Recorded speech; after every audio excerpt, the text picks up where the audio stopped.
নমস্কার বন্ধুরা, yummy town with Sunita চ্যানেলে আপনাদের সবাইকে স্বাগত জানাই। বাড়িতে যদি বাঁধাকপি আর আলু থাকে তাহলে খুব সহজেই বানিয়ে ফেলুন এই স্ন্যাক্সটি। বানানো খুবই সহজ আর খেতেও ভীষণই ভালো হয়। আর বাড়িতে যদি হঠাৎ কোনো গেস্ট এসে থাকে তাহলে খুব তাড়াতাড়ি এই স্ন্যাক্সটি বানিয়ে খুশি করে দিতে পারেন। তাই বন্ধুরা, আমার রেসিপি আপনাদের যদি ভালো লেগে থাকে তাহলে আমার চ্যানেলটিকে লাইক এবং সাবস্ক্রাইব করার অনুরোধ রইল। আর যদি সাবস্ক্রাইব করে থাকেন পাশে থাকা বেল আইকনটি অবশ্যই প্রেস করে দেবেন, তাহলে যখনই আমি এরকম নতুন কোনো রেসিপি আপনাদের সাথে শেয়ার করব সবার আগে আপনাদের কাছে নোটিফিকেশন পৌঁছে যাবে। তাহলে চলুন রেসিপিটা বানানো শুরু করা যাক। এখানে আমি একটা বড় সাইজের বাটি নিয়েছি।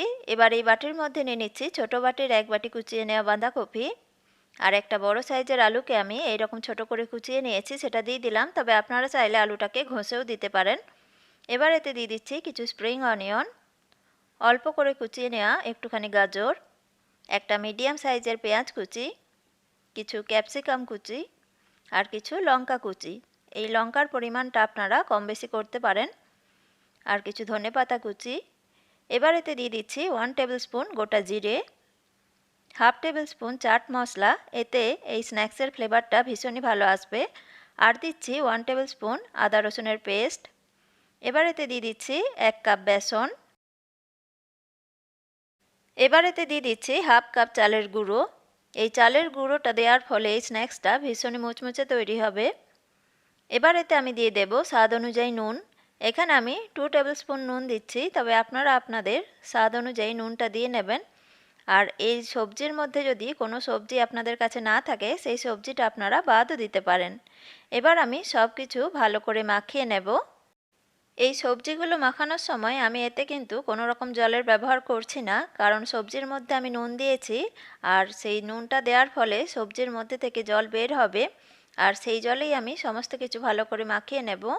তবে আপনাদের এটা মাখানোর সময় যদি একটু জলের প্রয়োজন পড়ে আপনারা একটুখানি জলের ব্যবহার করতে পারেন এটা মাখানোর সময়। আর এর আগেও আমি আপনাদের সাথে কিছু স্ন্যাক্সের রেসিপি শেয়ার করেছি, তার লিঙ্ক আমি নিচে ডেসক্রিপশন বক্সে দিয়ে দেব, আপনারা চাইলে চেক করে নিতে পারেন। তো দেখুন আমি সমস্ত কিছু ভালো করে মাখিয়ে নিয়েছি। এবার আমি স্ন্যাক্সের আকারে গড়ে নেব। আমি এখানে এরকম টাইপের করে হাতে করে গড়ে নিচ্ছি, তবে আপনারা আপনাদের পছন্দ অনুযায়ী যে কোনো শেপ দিয়ে নিতে পারেন। তাই এই মিশ্রণটার থেকে অল্প অল্প করে মিশ্রণ নিয়ে আমি এইরকম স্ন্যাক্স আকারে গড়ে নেব। তারপর আমি তেলে ডিপ ফ্রাই করে নেব। তাই দেখুন একটা ফ্রাইং প্যানের মধ্যে আমি পরিমাণ মতো তেল গরম হতে বসিয়ে দিয়েছি। এবার এই তেলের মধ্যেই আমি সমস্ত স্ন্যাক্সগুলোকে ভেজে নেব। আমি প্রথমে গ্যাসের ফ্লেম হাইতে দিয়ে তেলটাকে ভালো করে গরম করে নিয়েছি। তারপর এগুলোকে দেওয়ার পর আমি গ্যাসের ফ্লেম মিডিয়ামে করে দেব।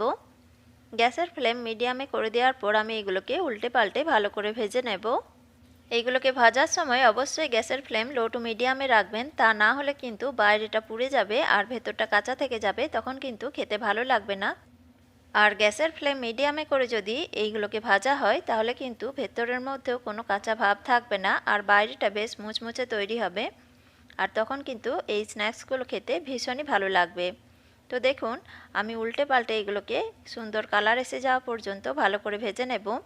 আমি এর মধ্যে কিন্তু কোনো রকম হলুদ গুঁড়ো বা লঙ্কা গুঁড়োর ব্যবহার করিনি, তাতেই দেখুন এগুলোর মধ্যে কত সুন্দর একটা কালার চলে এসছে।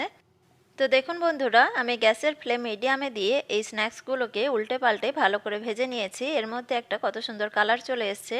আপনারাও এইভাবে গ্যাসের ফ্লেম মিডিয়ামে দিয়ে উল্টে পাল্টে ভালো করে ভেজে নেবেন। এবার এগুলোকে আমি তুলে নেব। তো দেখতেই পেলেন বন্ধুরা আমার এই স্ন্যাক্সগুলো কত তাড়াতাড়ি তৈরি হয়ে গেল। এইভাবে আপনারা এই স্ন্যাক্সটা একবার বাড়িতে অবশ্যই ট্রাই করে দেখবেন। বানানোও খুবই সহজ আর খেতেও কিন্তু ভীষণই ভালো হয়। তো বন্ধুরা, আমার আজকের এই স্ন্যাক্সের রেসিপি আপনাদের কেমন লাগলো কমেন্টে অবশ্যই জানাবেন। আর আমার রেসিপি আপনাদের যদি ভালো লেগে থাকে তাহলে আমার চ্যানেলটিকে লাইক, শেয়ার এবং সাবস্ক্রাইব করার অনুরোধ রইল। আর যদি সাবস্ক্রাইব করে থাকেন পাশে থাকা বেল আইকনটি অবশ্যই প্রেস করে দেবেন, তাহলে যখনই আমি এইরকম নতুন কোনো রেসিপি আপনাদের সাথে শেয়ার করব সবার প্রথমে আপনাদের কাছে নোটিফিকেশন পৌঁছে যাবে। আমার ভিডিওটি শেষ অবধি দেখার জন্য আপনাদের অসংখ্য ধন্যবাদ। আবার নতুন কোনো রেসিপির সাথে আপনাদের কাছে আবার হাজির হয়ে যাব। ভালো থাকবেন, সুস্থ থাকবেন। নমস্কার বন্ধুরা।